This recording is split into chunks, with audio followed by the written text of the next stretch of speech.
പുതുവത്സര സമ്മാനങ്ങളുമായി വരുന്നു മാരി golden diamonds. ഉദ്ഘാടനം ജനുവരി 1-ാം തീയതി കാലത്ത് 10 മണിക്ക് പ്രമുഖ വ്യക്തിത്വങ്ങളുടെ സാന്നിധ്യത്തിൽ നടക്കുന്നു. ഉദ്ഘാടനത്തോടനുബന്ധിച്ച് നോട്ടീസ് കൂപ്പൺ നറുക്കെടുപ്പിലൂടെ നിരവധി സമ്മാനങ്ങൾ. Mari golden diamonds, Kalikavu road, Pookkottumpadam. Wandoor ഗ്രാമപഞ്ചായത്തിലെ 19-ാം വാർഡിലെ ഏലാടൻതൊടി അങ്കണവാടി കെട്ടിട നിർമ്മാണം വൈകിപ്പിക്കുന്നതിൽ പ്രതിഷേധിച്ച് CPM പ്രതിഷേധ മാർച്ച് നടത്തി. വണ്ടൂർ ഗ്രാമപഞ്ചായത്ത് കാര്യാലയത്തിലേക്കായിരുന്നു മാർച്ച്. CPM വണ്ടൂർ കിഴക്കേതല ബ്രാഞ്ചിന്റെ ആഭിമുഖ്യത്തിലാണ് മാർച്ച് നടത്തിയത്. ഗ്രാമപഞ്ചായത്ത് കാര്യാലയത്തിന് മുൻപിൽ മാർച്ച് പോലീസ് തടഞ്ഞു.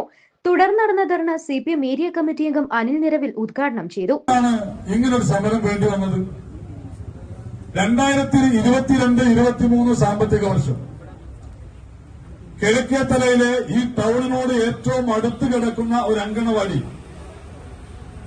അത് തകർന്ന് കുട്ടികൾക്ക് അതിനകത്ത് ഇരിക്കാൻ കഴിയാത്ത സാഹചര്യം വന്നപ്പോ വാർഡ് മെമ്പറുടെ നേതൃത്വത്തിൽ അതിന്റെ ഗുണഭോക്താക്കൾ ചേർന്ന് അത് പൊളിച്ചു മാറ്റണം എന്നൊരു അഭിപ്രായം വന്നപ്പോ പഞ്ചായത്ത് മെമ്പർ ഗ്രാമസഭയ്ക്കകത്ത് വന്ന നിർദ്ദേശം ബോർഡിനകത്ത് അതിശക്തമായി ഉന്നയിക്കുകയും വാർഡ് മെമ്പറുടെ പിടിവാശിയുടെ ഭാഗമായി ആ ഗ്രാമപഞ്ചായത്തിലെ വാർഡിനകത്ത് 3ാമത്തെ അങ്കണവാടി പുതുക്കി പണിയുന്നതിന് വേണ്ടി ഫണ്ട് വെക്കാൻ തീരുമാനിക്കുകയും ചെയ്തു.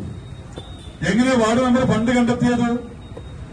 ഈ ഗ്രാമപഞ്ചായത്ത് അതിനകത്ത് ചെലവഴിക്കുന്ന തുക എത്രയാണ്? 3 ലക്ഷം രൂപയാണ് ഗ്രാമപഞ്ചായത്ത് വെച്ചത്. 2 ലക്ഷം രൂപ ICDS-നെ കൊണ്ട് വെപ്പിച്ചു.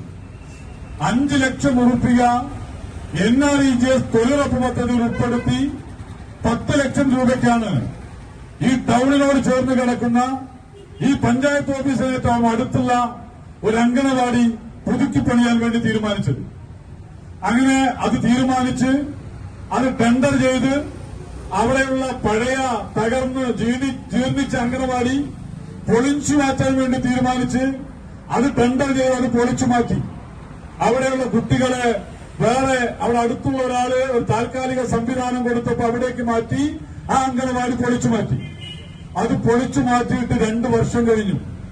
ആ അങ്കണവാടി കുട്ടികളുമായിട്ട് അങ്കണവാടി ടീച്ചർ ഇപ്പോ 3ാമത്തെ സ്ഥലത്താണ് അങ്കണവാടി പ്രവർത്തിക്കുന്നത്. അവിടെ മറ്റൊരു സ്ഥിരം സംവിധാനം അത് പ്രവർത്തിക്കാൻ ആവശ്യമായ സ്ഥിരം സംവിധാനമില്ല. 2 വർഷമായിട്ട് നിരന്തരം വാർഡിനകത്ത് ഈ ആവശ്യം ബോർഡിനകത്ത് നിരന്തരം മെമ്പർ പറഞ്ഞിട്ടും ആവശ്യം ഉന്നയിച്ചിട്ടും ഓരോ പ്രാവശ്യം ഓരോ കാരണമാണ്. ഒരു പ്രാവശ്യം പറഞ്ഞെന്തെന്നറിയോ? മഴയാണ്. പിന്നത്തെ പ്രാവശ്യം വെയിലാണ്. അങ്ങനെ ഓരോരോ കാരണങ്ങൾ പറഞ്ഞ് 2 വർഷമായി. അവസാനം ബോർഡിനകത്ത് മെമ്പർ ഭരണകക്ഷിയിലെ പ്രസിഡന്റുമായും വൈസ് പ്രസിഡന്റുമായും ഒരു കയ്യേറ്റത്തിന്റെ വക്കിലെത്തുമ്പോ അവസാനം അവർ കണ്ടെത്തിയ ഒരു മാർഗമാണ് അവിടെ ലൂസ് ഓയിലാണ്. അവിടെയുള്ള മണ്ണെന്ന് പറയുന്നത് ചേറാണ്. അതുകൊണ്ട് അവിടെ ഒരു അങ്കണവാടി കയറ്റാൻ വേണ്ടി കഴിയില്ല. എത്ര അങ്കണവാടി? ഒരു 500-600 സ്ക്വയർ ഫീറ്റ് ഉണ്ടാവും ഒരു നിലയിൽ. അതിന് തൊട്ടപ്പുറത്ത് ഈ പഞ്ചായത്ത് നമ്പർ ഇട്ടിട്ടില്ലേ?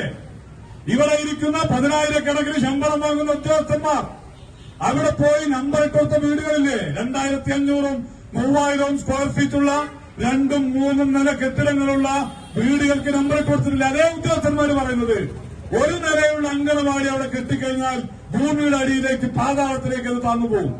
അതുകൊണ്ടാണ് ആ പ്രവൃത്തി നടക്കാത്തത്. ഞങ്ങൾ ഉദ്യോഗസ്ഥന്മാരോട് ചോദിച്ചു, പഞ്ചായത്ത് സെക്രട്ടറിയോട് ചോദിച്ചു. ഇന്ന് വരെ ഇതുമായി ബന്ധപ്പെട്ട ഓവർസിയറോ അതല്ലെങ്കിൽ AEO അവിടെ അങ്കണവാടിക്ക് യോഗ്യമായ സ്ഥലമല്ല, അത് ലൂസോയിലാണ്, അവിടെ ചേറാണ്. അതുകൊണ്ട് നിങ്ങൾ ആ പണി പൂർത്തീകരിച്ചാൽ പാതാളത്തിലേക്ക് അങ്കണവാടി താന്നുപോകുമെന്ന് പറഞ്ഞ ആരെങ്കിലും ഒരു രേഖ കൊടുത്തിട്ടുണ്ടോ? ഒരു രേഖയും പഞ്ചായത്ത് സെക്രട്ടറിയുടെ മുമ്പിലില്ല, നിർവഹണ ഉദ്യോഗസ്ഥന്മാരുടെ മുമ്പിലില്ല. അപ്പോഴെന്താണ് പ്രശ്നം? സ്വാഗതം പറഞ്ഞ് പാർട്ടിയുടെ ബ്രാഞ്ച് സെക്രട്ടറി സൂചിപ്പിച്ചു, പ്രശ്നം തികച്ചും രാഷ്ട്രീയമാണ്. ഞങ്ങൾ പറയുന്നത് അങ്ങനെ ഒരു ലൂസ് ഓയിലാണ് എന്നുണ്ടെങ്കിൽ ഇന്ന് കൊടുക്കാൻ തയ്യാറാവണം. കിഴക്കേത്തല അങ്കണവാടി അവിടെ പൂർത്തീകരിക്കാൻ കഴിയില്ല, ബിൽഡിംഗ് കയറ്റാൻ കഴിയില്ല. അവിടെ ലൂസ് ഓയിലാണ്. ലൂസ് ഓയിലായാൽ എന്താ സംഭവിക്കുക? ലൂസ് ഓയിലായാൽ ആ മണ്ണിന്റെ ഭാഗത്ത് താന്നു പോകുമെങ്കിൽ അടിയിൽ ബെറ്റിടണം. പാർട്ടിയുടെ ബ്രാഞ്ച് സെക്രട്ടറി സൂചിപ്പിച്ചില്ല. മുഹമ്മദ് സലീമ അങ്കണവാടി ഉപഭോക്താക്കള് ഈ പഞ്ചായത്ത് ഓഫീസിൽ 6-7 തവണ വന്നില്ലേ? നിങ്ങളോട് ഞങ്ങൾ പറഞ്ഞില്ലേ? അവിടെ ലൂസ് ഓയിലാണെന്നെങ്കിൽ എന്താണ് ചെയ്യേണ്ടത്? അതിനടിഭാഗം കോൺക്രീറ്റ് ചെയ്യണം. എത്ര രൂപ വരും? 55,000 ഉറുപ്പിക വരും. അവരാരും അതിസമ്പന്നരല്ല. അവരേറ്റെടുത്ത് നിങ്ങളോട് പറഞ്ഞില്ലേ, ഈ നിലവിലുള്ള ടെൻഡറിൽ വെച്ച എസ്റ്റിമേറ്റിനകത്ത് റീ എസ്റ്റിമേറ്റ് ചെയ്യാൻ താമസമുണ്ടാവുമെങ്കിൽ 10-40 വരുന്ന കൊച്ചുകുട്ടികളെ ഇപ്പൊ അംഗനവാടി ടീച്ചർ മരച്ചുവട്ടിലൂടെ കൊണ്ടു നടക്കുകയാണ്. അതുപോലെ പൂർത്തീകരിക്കണം. അതുകൊണ്ടത് എസ്റ്റിമേറ്റ് റിവൈസ് ചെയ്യാൻ സമയം വൈകുമെങ്കിൽ 55,000 ഉറുപ്പിക ഞങ്ങൾ പിരിച്ച് അതിനാവശ്യമായ കോൺക്രീറ്റ് ചെയ്യാമെന്ന് വാക്കാൽ നിങ്ങൾ ഉറപ്പ് പറഞ്ഞില്ലേ? എന്നിട്ട് നിങ്ങൾ സമ്മതിച്ചോ? അപ്പൊ പ്രശ്നം എന്താണ്?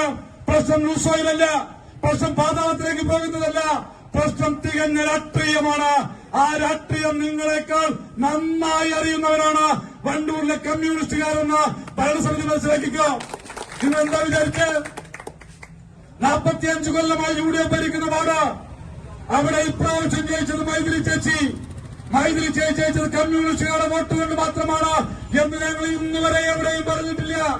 കാലാകാലങ്ങളിലായി കോൺഗ്രസിന് വോട്ട് ചെയ്ത, ലീഗിന് വോട്ട് ചെയ്ത UDFന്റെ പ്രവർത്തകരുടെ വോട്ട് കൂടി കിട്ടിക്കൊണ്ടാണ് മൈഥിലി ചേച്ചി അവിടെ ജയിച്ചത്.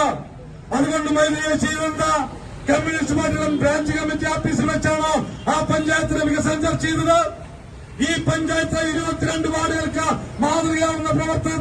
ഗ്രാമപഞ്ചായത്ത് അംഗം പി മൈഥിലി അധ്യക്ഷത വഹിച്ചു. ഏരിയ കമ്മിറ്റി അംഗം C Jayaprakash, local secretary P Arun, V K Ashokan, panchayat സ്ഥിരം സമിതി അധ്യക്ഷ E Thasniya, E P Muhammad Kunhi, C Saleem, മറ്റ് പഞ്ചായത്ത് അംഗങ്ങൾ എന്നിവർ പങ്കെടുത്തു. News bureau, Wandoor. സ്വന്തം ഹൈസ്പീഡ് ഇന്റർനെറ്റ്, നമ്മുടെ സ്വന്തം ഇന്റർനെറ്റ്.